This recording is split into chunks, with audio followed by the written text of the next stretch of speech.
Welcome everyone to today's training from Africa Fire Mission.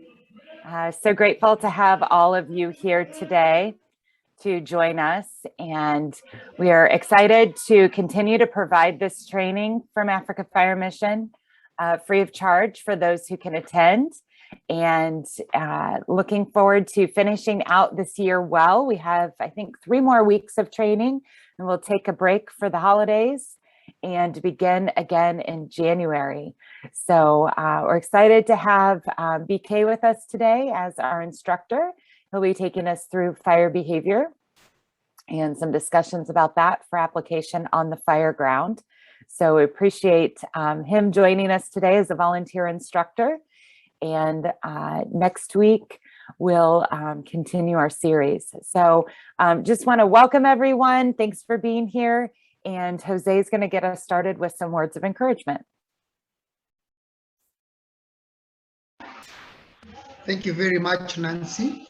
Thank you everyone for managing to attend today's session. And it's just to encourage us after last week's training that we actually had in the symposium. There's a lot of knowledge that was shared with us. And for me, it would be more of you sitting back and reviewing what you've learned. A good person or a good student is one that goes back and reviews what they have learned. Yeah, so last week we had classes on wildland fire, which was the first for this year. We also had EMT, EMR, and leadership class. The notes that you took, how best can you make them be relevant, not only to you, but also to the firehouse that you serve? Yeah, not all firefighters were able to serve. I mean, to come to the class. You were able to come to class and you got a certificate for it. So the question is to you, are you willing to share that information with your colleagues? How are you going to use that information that you learned to actually save Kenya? Because as we usually say, this is a calling, yeah? You're called to serve. So how are you going to impact your community? So my encouragement for you today is try at least to reach out at least to your firefighters in your firehouse, in your shift, and tell them what you learned. And then from there, you'll actually be reaching one. Yeah, you'll be impacting one person, and that you'll have made an impact. Thank you very much. And with us today, we have our trainer. Most of us have passed through the hands of Sir Bramwel Kiliru, and I'm so humbled to have him on board. Reason being, he's been quite a busy gentleman of late, and fortunately, he got to come through and attend the class. So without further ado, I will invite him to take us through the class. The floor is yours, sir. Please take us so much through the class. Okay, thank you so much, Sauze.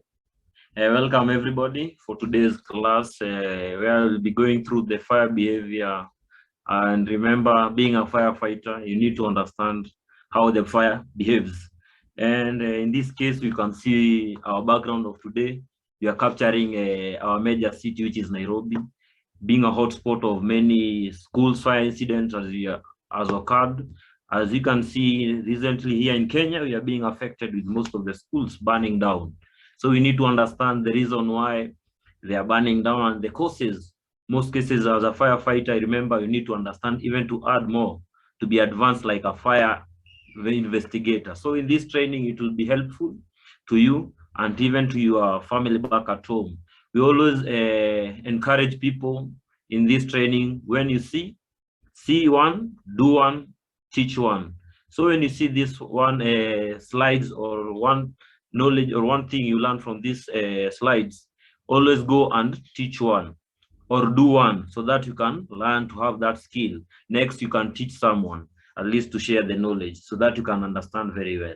So without delay, we'll come and continue, whereby I'll be taking you through the fire behavior, on how the fire behaves.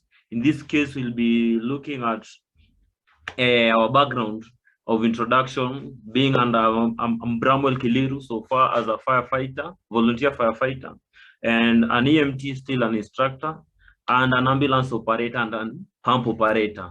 So in this case, I'm here to share the knowledge that I've acquired for the several years I've been in service, being a 5 years of working in fire department. Back there where I trained in ICT fire and rescue as a student. So here with the knowledge with the experience from the outside community and being in an Eastland area, we'll be able to share one or two things here from Nairobi, Kenya. So I'll be taking you through our objective of today.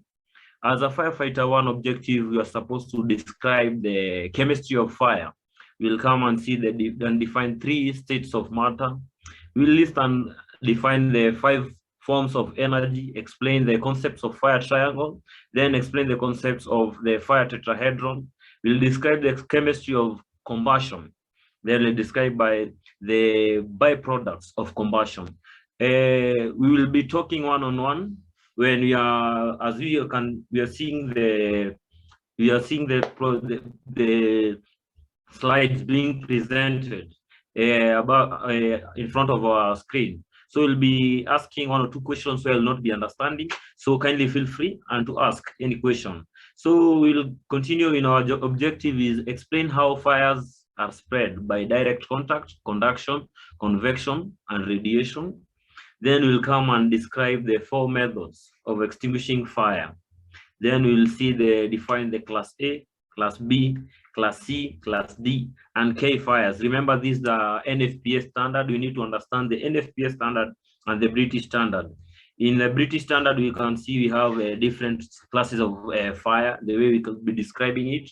In like class A, you have the ordinary combustible material. Class B, we have the flammable liquids. Class C, we have flammable gases. Class D, we have the metals, flammable metals. Class K is cooking fats and oil. So in this case, we have the NFPA standard and the British standard. In NFPA, Class A is always stand for ordinary combustible material. Class B, flammable combustible liquids. Then liquid and gases. Class C is electrical or energized. Class D is the metals. K is for cooking fats and oil.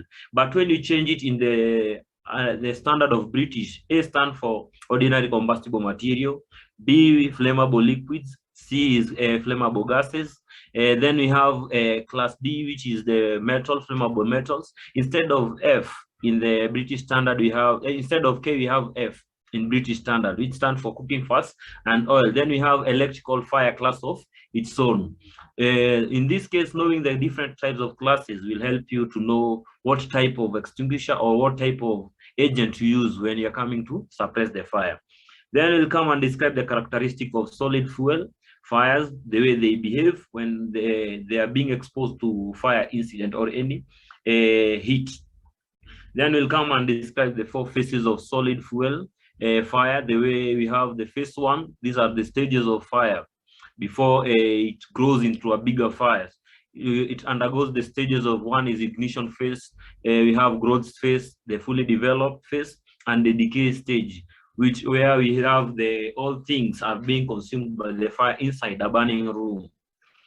Then we'll come and describe the characteristic of a room and content fire during each of the 4 phases of the solid fuel fire. Then we'll describe the condition that causes thermal layering.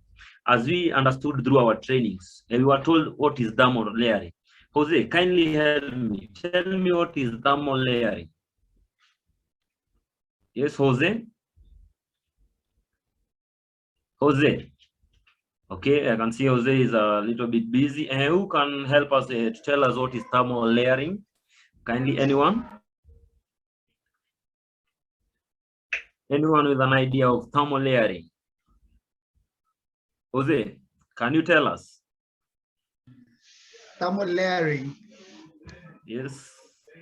correct me if I'm wrong, thermal layering is the condition whereby the smoke or the heat gets to kujipanga, lay itself from one point to another, from the lowest to the highest of heat. Or in short term is the heated gas is rising now. Yes. Towards the ceiling level.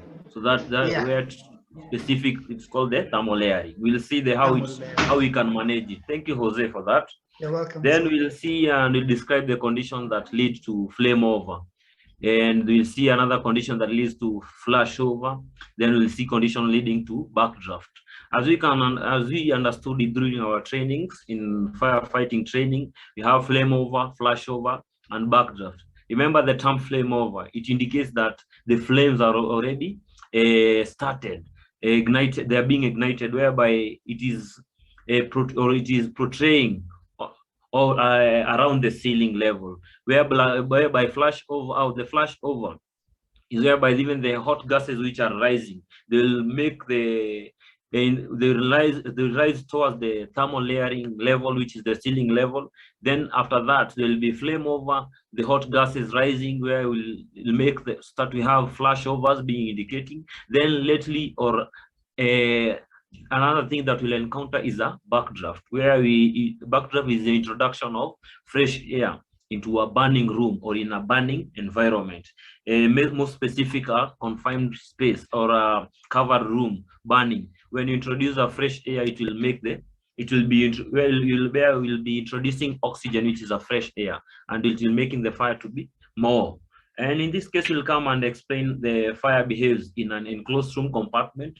That's when you're always advised, when you see any fire in an enclosed room or compartment, always feel the door.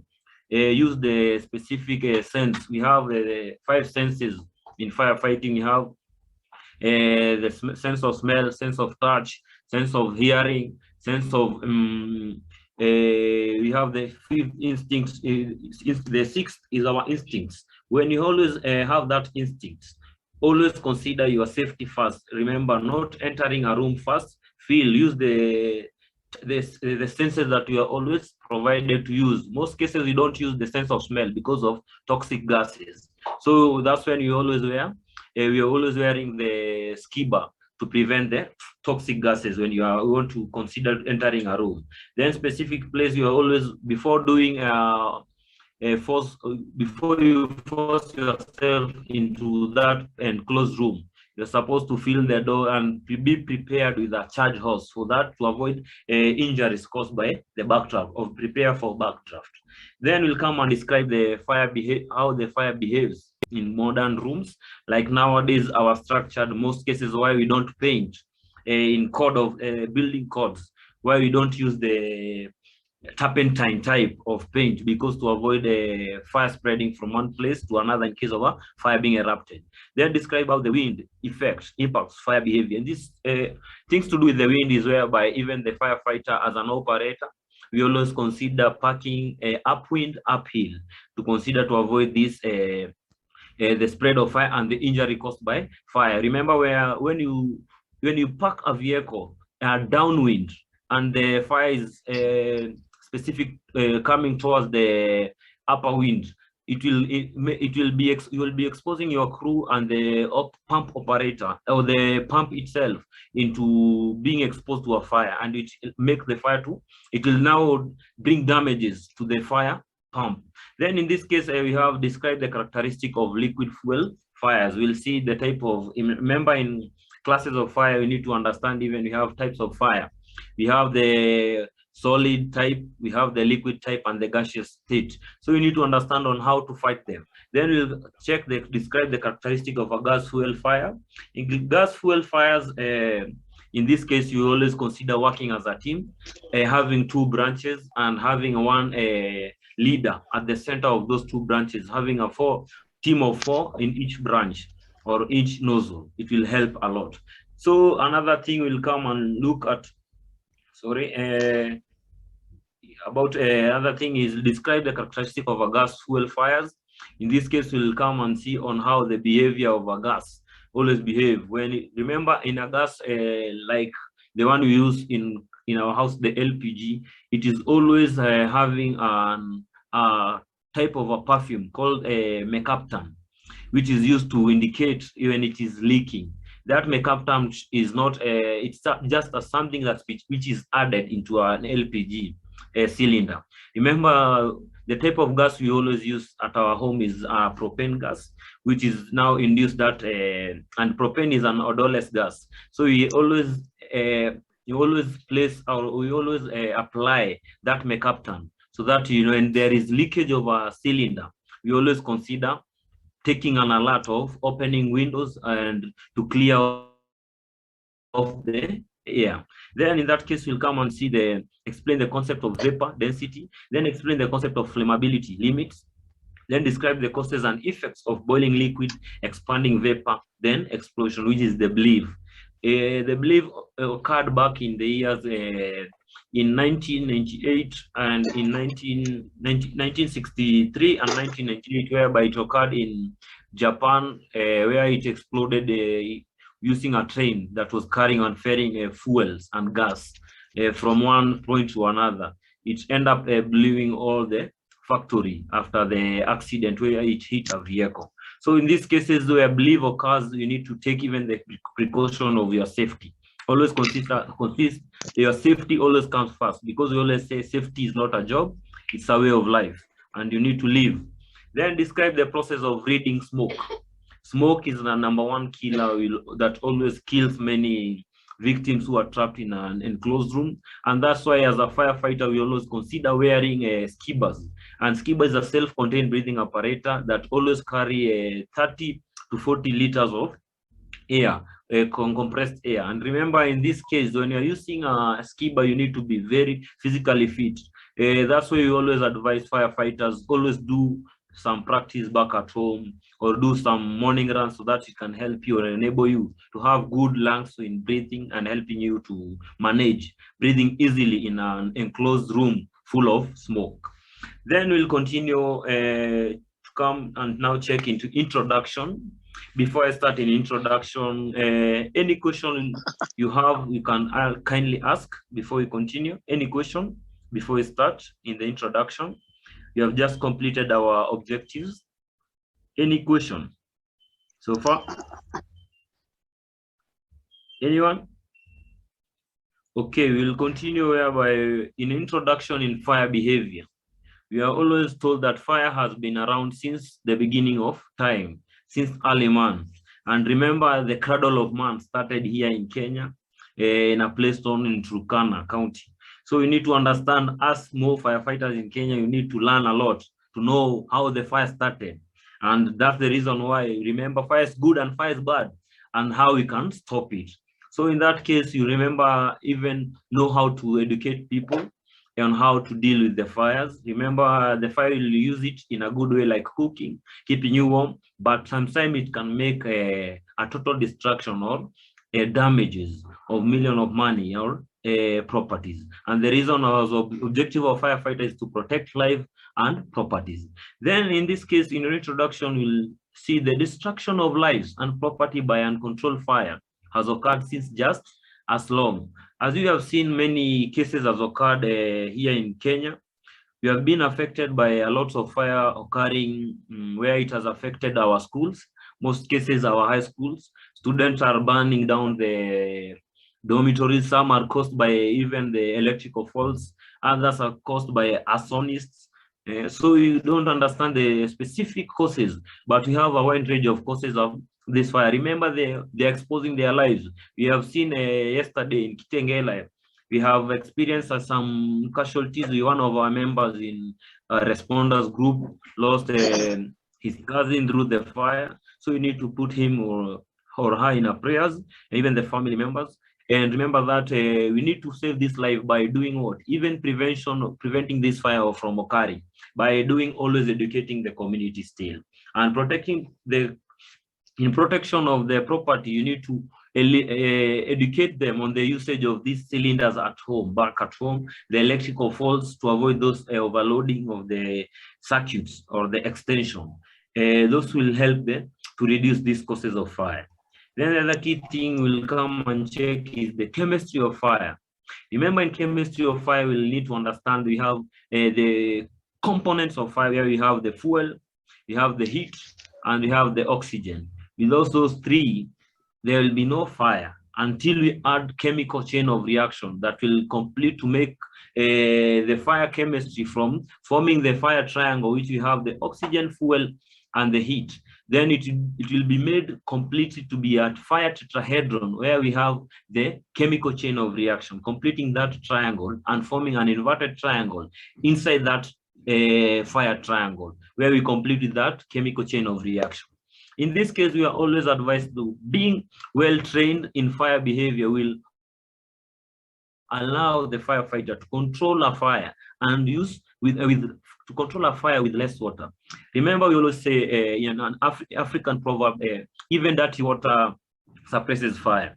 So you can use that little amount of water to suppress the fire. So what you need is the tactics that you're supposed to use it. Remember, in fighting fire, you need to know the skills of using how to complete and manage to suppress that type of fire filled with a lot of flames. We always use the O and the T and the Z. Always remember to use that, the O, the letter capital O, the capital T, and the capital Z. So that's specific to suppress the fire easily. When you're using a branch, you'll use the O method pattern to complete the clearing the gases on top of you and the sideways. Then we have the T. You complete the below. We start from the base of the fire upwards, completing to the ceiling of the top of the fire. So at least to reduce those gases still. Then the Z is clearing all gases all over. So you always remember the O, the T, and the Z in suppressing the fire.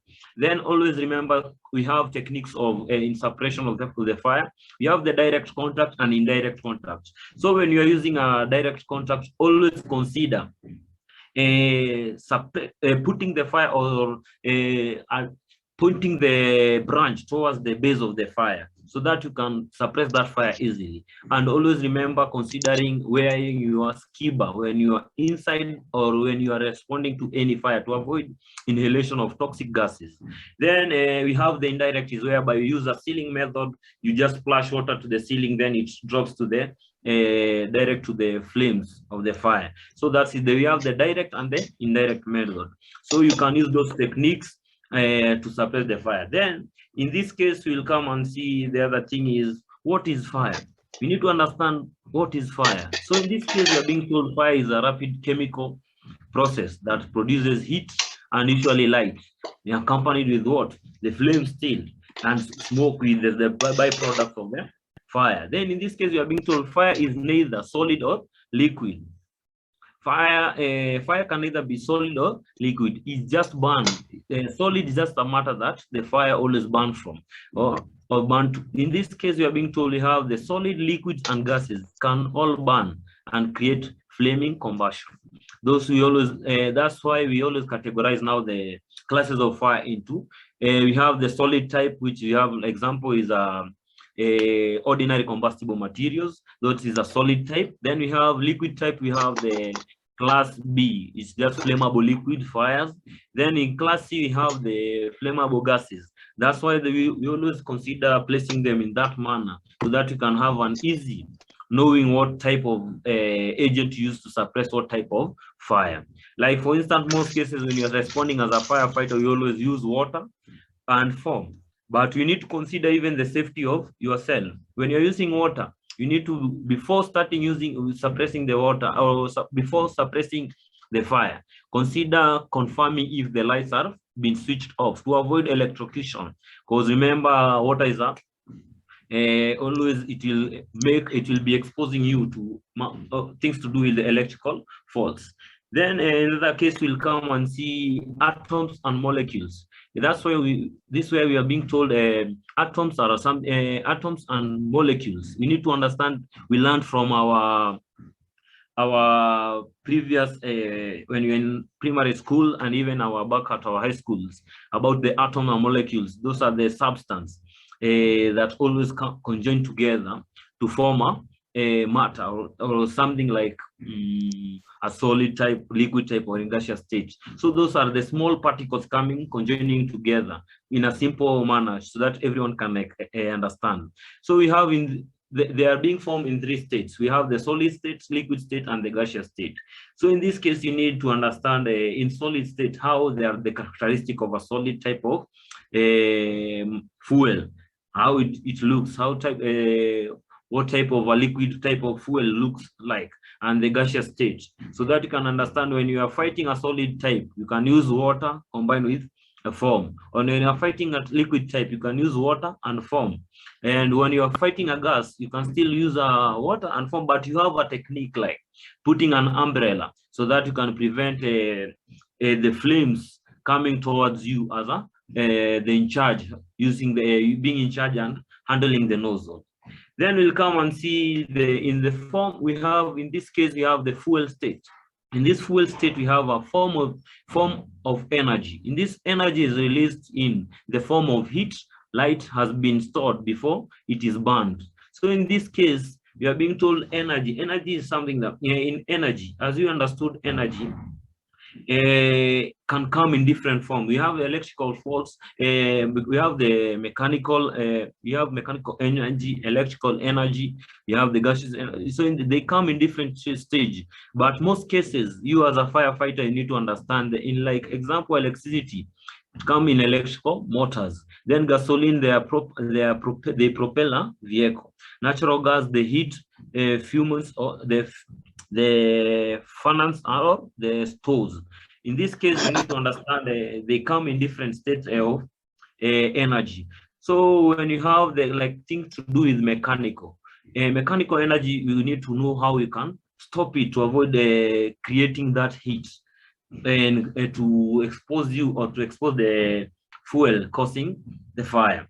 So in this case, we'll come and check condition needed for fire to occur. You have these basic factors required for combustion. We have the fuel, the oxygen, and the heat. Remember, we talked about they come the way the energy come in different way. We'll see it on how it applies. So in 3 basic way factors required for combustion to occur: fuel, oxygen, and heat. Like in this room, we have the fuel. Like for example, we have the curtains, we have the clothes. Me as a as an human being, I'm a fuel too. So we have oxygen. Oxygen is plenty in this room. So then we have the heat. Why are we not having fire? We are lacking something like the chemical chain of reaction. So that's to make it complete. As we can see at this point, we have this our triangle, the fire triangle. Then we have the below, which is the inverted one, is the fire tetrahedron, where it consists of the fire triangle consists of oxygen, fuel, and heat. But in fire tetrahedron consists of fuel, oxygen, heat, and the chemical chain of reaction, making it complete for fire to erupt. So in that case, we are being told chemical chain of reaction keep the fire burning. Without chemical chain of reaction, there will be no fire erupting. So that chemical chain of reaction plays a big role. Then in this case, we need to understand when I remove oxygen, I've done suffocation, or I've covered, or I've done something called blanketing to the fire. Then when I remove heat, I've done something like cooling to the fire. When I remove fuel, starvation to the fire. When I'm breaking, when I remove chemical chain of reaction, I'm breaking it to make the fire complete it out, whereby I can use what? Example of a type of extinguisher to use when you want to break chemical chain of reaction is like a DCP, dry compound, the DCP, dry chemical powder. Then we have the thing where if you want to remove oxygen, you can use CO2. And when you want to remove the heat, you can use just plain water. And in this case, a type like extinguishing agent type like foam always does 2 jobs, like removing it removes the heat and the oxygen by doing what? Foam always covers the material or the fuel that is being exposed. Mostly cases is the liquid substance that is being exposed. It always covers, preventing the oxygen from making complete combustion. So in this case, when you remove the oxygen, we always talk about CO2 always remove oxygen. Then we have being told water removes by cooling the heat.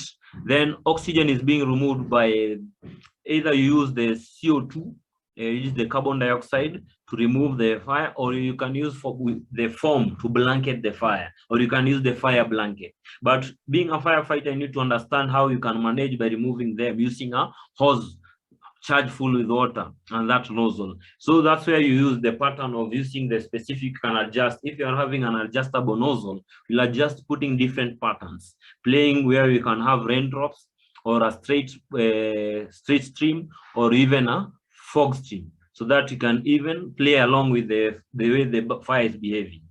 Then the other key thing you need to understand is the chemistry of combustion. Almost all fuels are hydrocarbons, consist of both hydrogen and carbon atoms. In this case, when the fuel combines with oxygen, it produces water and carbon dioxide. Remember carbon dioxide, remember when fire is burning, or when the fire is it's undergoing that process of burning, most cases it always exposes when it exposes a firefighter in smoke inhalation or smoke toxication, or even asphyxiation, where he'll be choking because of smoke inhalation. So in this case, as a fireman, before going to inside the burning room, always consider wearing the full PPE and having a skibber on board to prevent you from inhalation of toxic gases or exposing yourself to have a cancer or lung cancer. Another key thing will come and pass through is the incomplete combustion produces large quantities of deadly gases. Example like carbon monoxide is a deadly gas which is being absorbed very fast when it enters the body system. The hemoglobin always loves the carbon monoxide. So in this case, you always consider educating people when they are trapped in an enclosed room or an enclosed apartment. Always to do, we always say from the knee level downwards is the oxygen level where it reaches. So we always consider telling them to always crawl towards the exit point, but using the technique of touching the wall and crawling towards the exit. So that, and they cover their nose and mouth using the nose using what, a clothing filled with water, so that it can prevent the smoke from seeping directly to the nose. Then you have another key thing you need to understand is oxidation. In oxidation, you're being told is in oxidation is whereby combining oxygen with another substance to create a new compound. In this case, when oxygen is being added into a room full of fire, it's the one that time is when you're introducing now the backdraft, and it is an explosive or a process that always undergoes, and it always causes injury to the firemen, even the victims who are being exposed to the fire. So always consider before opening a door, consider filling the door using your gloved hands, knowing the temperature, or you can use the thermal imaging camera device so that you can see the way inside the amount of heat being exposed, or you're going to be exposed to. Then in combustion, we're being told is combining a substance with oxygen to produce heat and light. We're combining a substance with oxygen to produce heat and light. In this case, you're combining fuel with something with oxygen, so that can produce that heat and light. In this case, you are being told always by removing fuel, you'll be avoiding for combustion or reducing fuel. Combustion now will be or the fire will now started deteriorating or going low and lowing on, and it'll start to end up whereby will be doing starvation. You're starving the fire not to continue burning. Then the other key thing you need to understand is pyrolysis. In pyrolysis is a decomposition of material brought about by heat in the absence of oxygen. In this pyrolysis always occur most cases in a room that has undergone in the stages that we will be talking about. We have the growth stage, the fully developed stage, then the have the ignition stage, the growth stage, the fully developed, and the decay. So in the most cases, you'll find these things occurring, or pyrolysis occurring when we are in areas that have attic places or attic rooms or regions. so that it will be burning because of the fire being, or the area being exposed to a fire, and the heat always transfer from one point to the other through the direct contact, through conduction, convection, and radiation. So in this case, you need to be considering even cooling the environment being exposed to that type of, or to the fire directly. The other key thing you need to understand is the products of combustion. We have the products of combustion. We have smoke. Smoke is whereby we have toxic. It is a toxic byproduct of fire. In this case, composed of particles, vapors, and gases. In this case, we are being told in particles and vapors and gases in smoke. That's why you always consider covering or protecting your respiratory is an important and key thing.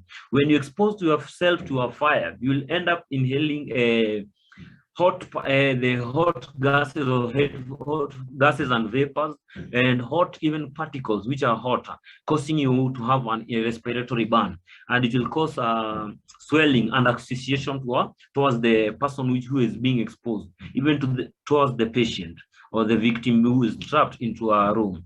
So in this case, you always consider wearing ski bars is one of the key things, and always when you're working as a team, you need to have a backup. If you are compressing or suppressing team, you need to have a backup of RIC team that will supply you with another extra BAs or the breathing apparatus cylinders, so that you don't lack the oxygen when you are inside the burning room. And we always consider and advise firefighter to always use the buddy system. Go in 2, come out 2, or 3 is a victim, not come out 1. Always consider that. Then another key thing, inhalation of smoke can cause severe injuries like respiratory burn that can make you to be admitted or end up in an ICU. So your safety, always consider your safety number 1. The safety of you, your safety first, the safety of your crew member, safety of the bystanders, and safety of the patient still. So those are the key things and the key role as a fireman always consider. Then the other key thing you always need to understand is the fire spread. The fire can spread in different ways that you talked about. You have the direct contacts that we are talking about. It can quickly spread a fire from one point to another. Many cases always apply. The direct control always applies in the wildland fire, where we have different types of fuels. We have aerial fuels, we have ground fuels, you have the hanging ones, and even the underground fuels. So in this case, you need to consider when you're going to suppressing a wildland fire, always consider knowing the techniques to suppress that fire by doing what you can dig ditches, so that you can use a specific technique of cutting off the grasses if the grass are being exposed, cutting off the grasses to cut off the spread of the fire from one point to another, to avoid this direct contact. Then we have another key thing to understand in the way the fire spread is the conduction. It spread through the heat transferred from one molecule to another through direct contacts. In this case, you are being told good conductors always absorb heat and transfer it throughout the object. In this case, that's why as a fireman, you always wear a PPE, specific and NFPA standard, like that have 3 layers. We have the inner layer, the outermost layer, and the thermal layer. That always prevents and protects you from being exposed to this fire or heat. So in this case, as a firefighter, you need to understand the way the heat spreads from one point to another. That's why you always consider when you have building A on fire and you have building B, which doesn't have a fire, we're supposed to have 2 teams, that one is fighting the fire and the other one is preventing or cooling the exposed room or the building, which is the building B, so that to avoid fire spreading from building A to building B. And that's nowadays, at least with technology, and it has made us to advance. Instead of firefighter having that hard time, we always consider in building codes, all buildings to have drenches and sprinklers. Drenches are specifically mounted along the windows, and the walls and the outside the building, and the rooftop, to avoid when the building is exposed to a fire, it will cool itself, or cooling the building itself, to avoid being exposed or to avoid fire spreading from that building A to building B. Then another key thing you need to understand is convectional. The fire spread through convectional. This whereby circulatory movement in areas of different temperatures create convectional currents. In this case, you are being told is a fire spread using the burning gases. In convectional plays a big role where we want, if you want to experience in a burning room, something to do with like Flameover and Flashover, convectional plays a big role there. And in Backdraft, it is when you have now introduced the fresh air into that burning and the hot gases in the thermal layering that has occurred, and making the fire now to be in a bigger state, in a backdraft state. So in this case, you need to consider, when you are going to suppress that type of fire, always consider using an umbrella or a fog type of a sprinkler pattern, or when you are just using an adjustable nozzle or adjustable air branch. Then another key thing you need to understand is radiation. Radiation is a transfer of heat in the form of invisible waves. These are the ultraviolet rays that always transfer from one point to the other. In this case, travels in all directions, not seen or felt until it strikes an object. So in this radiation, as you can see, the example being shown there in the picture is how the heat transfer from one point to the other. An example of another radiation is the way we always feel the sun coming towards us, the human beings, or towards our earth. Then we have methods of extinguishment. As a fireman, you need to understand we have different methods of extinguishing a fire. We have by cooling the burning material, excluding oxygen, then removing fuel, then break the chemical chain of reaction. In this case, you have cool the burning material using water. Then excluding oxygen is by removing or covering using a blanket, fire blanket, or you can use another type of extinguishing agent is a foam type, by where you spray the foam using a bunch, using a spray method, or you can use raindrop, or you can use a sweep method. And in that case, that's when you want to remove the oxygen by applying that layer of foam on top of a burning fire. Then another key thing is removing fuel is by starvation. You remove to reduce the amount of fuel being exposed to. Then breaking the chemical chain of reaction. In this case, you break by applying a powder type or a particle types, or any material type like a powder, which is a poor conductor of heat, whereby it will reduce. But you have been always advised, when you are using a powder type extinguishing agent, you need to apply water to cool, to avoid that heat building up to the fire not to rekindle again. Always consider that. As the picture of being protected in our slides indicates, we have the cooling, suffocating, or smoothing the fire or blanketing the fire. Then we have another thing is by cutting off the fuel. This in diagram C applies to in gas fields or gas plants or the petroleum plants. Always use considering shutting off or cutting off the fuel supply.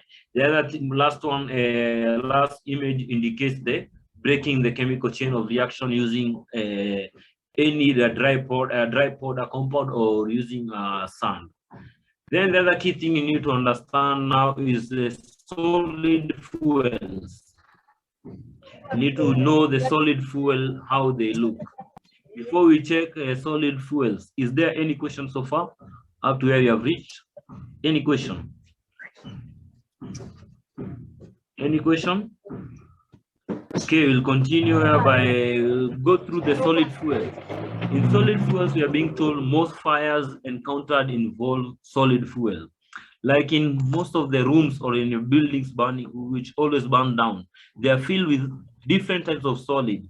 And in this solid, they always produce different types of smoke or the fumes, which some are dangerous still.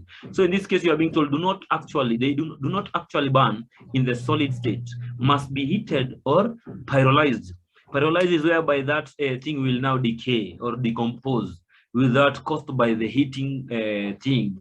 That's why we always talk when in fire investigation, we're investigating about a fire room, a room that has been burnt down. When you want to know the cause of the fire, we always look at the charts, the area where fire started. It always looks like it has pyrolyzed earlier because of that solid state. And in this case, we are being told the other key thing is may change directly from a solid to gas.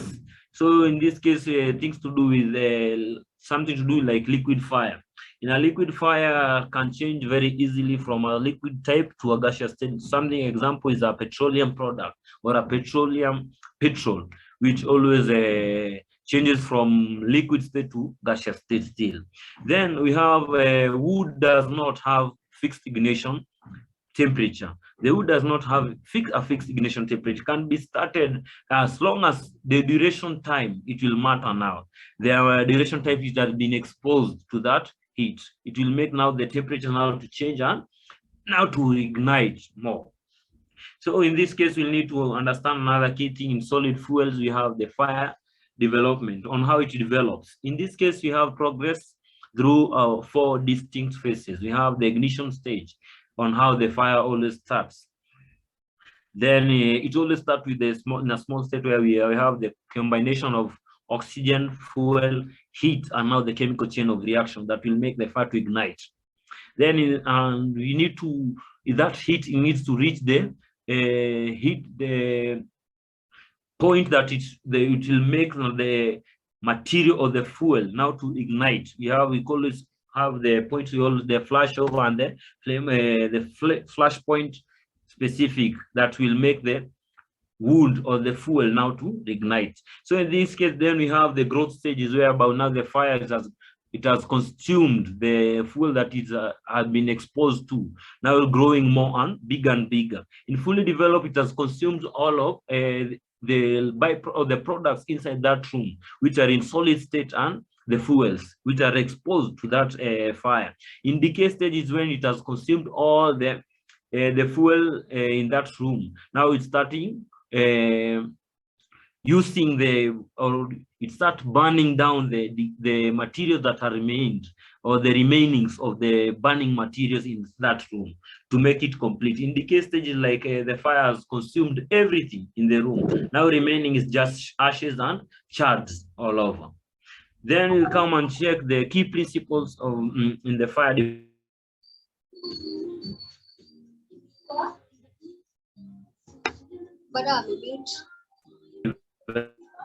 And flame tend to rise. The hot gases always rise, making going towards the ceiling level, so that it will start experiencing something like thermal layering. Then the other key thing you need to understand is convection is a primary factor in spreading the fire upwards. So always remember that convection is the pioneer of the flashover and flameover, and leading to the backdraft. Then we have the downward spreads occur primarily from radiation and for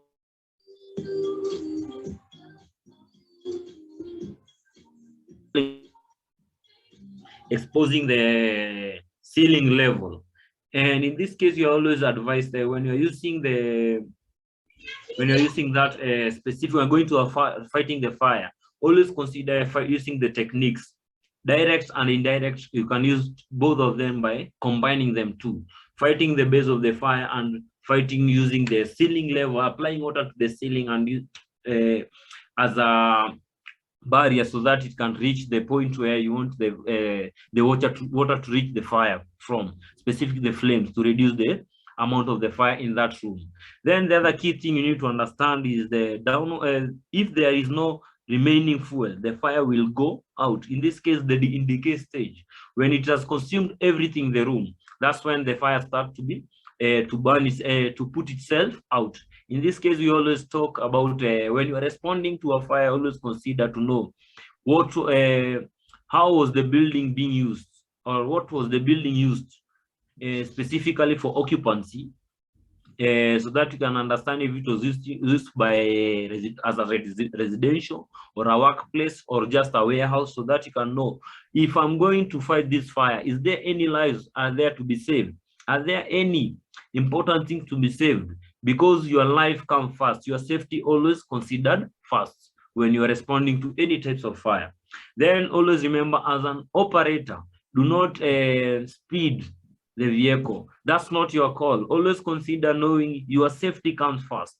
Always consider road safety. Use the law of due regard that always applies to the road when you're responding there. Remember, that's not your call. And we need you to be good in shape and in service. Remember, we always talk about an injured firefighter is we always talk about is a useless firefighter or an injured firefighter.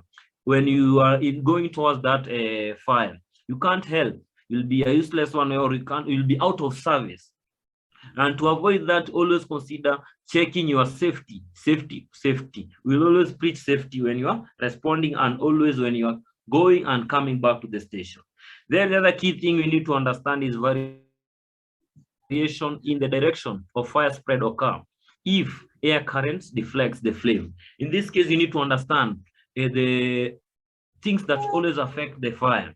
Even the weather condition will affect the fire, whereby if you have the wind type, or we have wind blowing every now and then, which will cause the fire to spread very easily. So in this case, also consider parking your engine upwind, uphill. Then the total material burned reflects the intensity of the heat and the duration of the exposure to the heat. In this case, it always indicates and makes the work of a fire investigator very easy to know where the specific location of the fire it started from by looking at the charts. Then we have an adequate supply of oxygen must be available to fuel a free burning fire. So in this case, that's why we always consider when one room is exposed to a fire, we always preach that people to close that room or doors and windows if they can do safely, so that you can avoid the spreading of fire from one point to the other. Remember, leaving the doors open, it will make the fire to spread very easily because it is getting fanned and being fanned by the wind to move from one point to the other.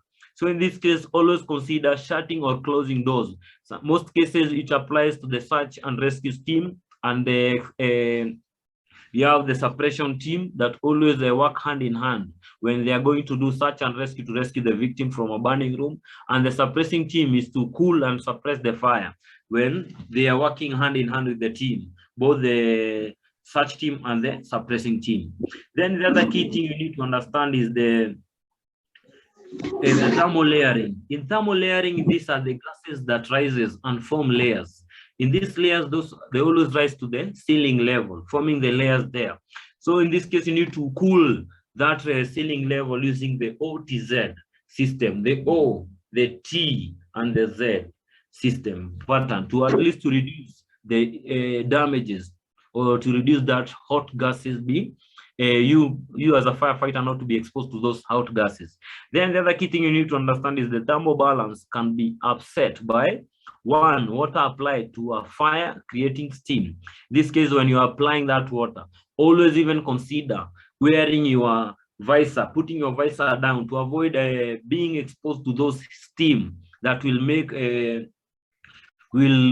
or will expose your skin or cause injury to your skin. The other key thing is steam displacing hot gases at top of the room. Remember, in this case, always even the steam can cause injuries and damages to the firefighter. That's why we always consider every fireman when responding to any fire, always don your full PPE. Never ever respond into a fire without full gears to avoid injuries, to avoid fatalities. Remember, your safety always comes first. Then ventilate while attacking the fire. In this case, we have the ventilation teams always work hand in hand with the fire team. In this case, you have different types of ventilation. You have hydraulic ventilation, is the usage of the fog type pattern to suppress the fire towards one side, specifically where we are using the windows for ventilating. Then you have you can use either positive pressure fan that it is sucking, it is removing the toxic, it is pushing away the toxic gases on the fumes from the door towards the window. Then we have the negative pressure fan. We always place it on the window or the a point that will remove remove toxic gas from inside the room towards the outside. But positive always pushes towards the exit points. Then in this case, we need to understand, avoid directing water at the ceiling. In this case, you are being told that when you expose the ceiling to a lot of water, it will bring down the ceiling very easily because of weight. In this case, even you need to consider the type of building that you are going to suppress. In this case, most people pass through the training in building and construction. In building and construction, we need to know the load-bearing walls and non-load-bearing walls. When you understand those two things, even when you're doing forcible entry, it will help you easily to know where to breach and where not to breach. Then the other key thing, in when you are doing even the ventilation, you need to understand where specific places to ventilate from. In this case, you need to work hand in hand with the ventilation team, so that you can coordinate and make the work easy. Then another key thing you need to understand is flameover or rollover. It is a spontaneous ignition of hot gases layered in a developing room or compartment fire. Then you have flame can extend throughout the room at the ceiling level. Then a sign that temperature is rising. This is an early indication of a backdraft that is being introduced to occur. Remember, the rising temperature makes the fire now to start to behave from one point to the other. Then the other key thing is flashover. Flashover caused by the rising temperature during flameover. This is nearly simultaneous ignition of combustible material. Temperature are not survivable by firefighters. Remember, temperature being told, temperatures are not survivable by firefighters. Remember, we are heroes. Most of us always love to be called heroes. But always remember, don't be a hero, because heroes are 6 feet under the ground. Because of what? This, when you are being exposed to these heat, they will make you to have a heat exhaustion or heat stroke, or even can cause to cardiac arrest. So always consider your safety comes first. Always when you are doing any suppression, consider knowing the techniques to use to avoid you injuring yourself. Then the other key thing you need to understand is the backdraft. Backdraft is caused by introduction of oxygen in an enclosure where superheated gases and contents are hot enough but do not have oxygen to burn. Requires a closed box. So in this case, to understand it, most cases you can use something like a closed box to understand how the fire behaves in backdraft. When you introduce fresh air into a burning room, as you can see, the picture portraying is a backdraft when firefighters were fighting the fire during their training. It was an illumination or a demonstration of a backdraft on how it occurs in their burning room. So always consider having a readily charged hose and considering having a team leader who will lead you when you need to shield and when you need to shield when you are opening a door when you are opening to do suppression in a room which is enclosed. Always consider before opening, fill the door, cool the door, then open the door. After opening, always shield yourself to avoid burning from the backdraft. Then the other key thing, we'll come and check the signs and symptoms of backdraft. You have confined fire with large heat buildup, little visible flame from the exterior, smoke puffing from the building. Then you have smoke that seem to be pressurized, then smoke stained windows, no smoke showing. You have turbulent smoke and thick yellowish smoke. I wish we could have shared. I will share with Jose some video that will indicate examples of backdraft, or we can even pay a visit to the YouTube page and you'll see and search. Look at the backdraft demonstration on how it works. It will help you to understand more on how the backdraft occurs. Then in another case, you need to understand the fire behavior in modern structures.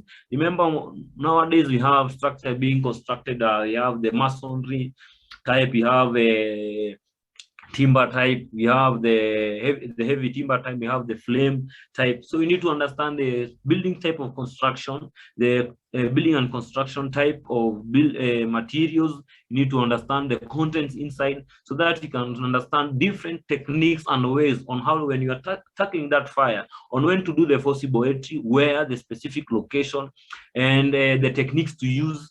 So you need to understand more on the building type. In this case, you're being told modern construction has altered fire behavior due to building construction. Example of when you have built or a building made of timber or a heavy timber or frame type of wood, it will be when it exposed to a fire, it will end up spreading very fast, fire from one point to the other. So in this case, you need to consider when you're fighting where to position yourself, where to position even the fire engine or the fire truck. Then the other key thing you need to understand is the widespread use of plastic and petroleum-based products for furnitures and accessories. In this case, the products which are the plastic byproduct and the petroleum, they always produce the hydrogen cyanide, which is the most dangerous, or it is a toxic gas. In this case, always consider when going to fight a fire, always consider knowing the color of the smoke it is being produced, consider checking the type of building and knowing the location where you'll be parking your fire engine. With that few remarks more, I will share the notes with Jose, and in case of anything, will reach out to me through Jose or through Nancy to share some notes and the videos for your more educational part. So Jose, I think I'll end up from that point and take over to you and Nancy. Thank you. Okay, thank you so much, BK, for all this great information today on fire behavior. I really appreciate your time and energies for that. Want to just thank everyone for attending today. We really appreciate such a great attendance. Today we have a great number of participants. We're going to have a little bit of time for tea time. So if you have any questions from today's trainings or any comments, we'll welcome those. But in the meantime, if you haven't already, please consider joining our networking group. I'll post the link here in a moment. We also have an evaluation of today's training. If you would complete that, along with any trainings that you're interested in for next year. We do look at those, especially in our planning for 2022. We'll be reviewing all of the feedback from this year's evaluation. So please do complete the evaluation. And also in 2022, we will be offering some certificates of attendance for the trainings. So please pass the word about that. When we get started in January, we will have periodic certificates of attendance. So we'll be looking at probably every 6 months, at least at first. We'll provide a summary to you of the trainings you've attended, along with the certificate for those same trainings. So make sure to just continue to log on. We'll be expanding the dates here for these Wednesday trainings shortly to include 2022 dates. So we're looking forward to continuing to host you for weekly trainings. And I'm going to pass it to Jose just to wrap things up today and to switch to tea time.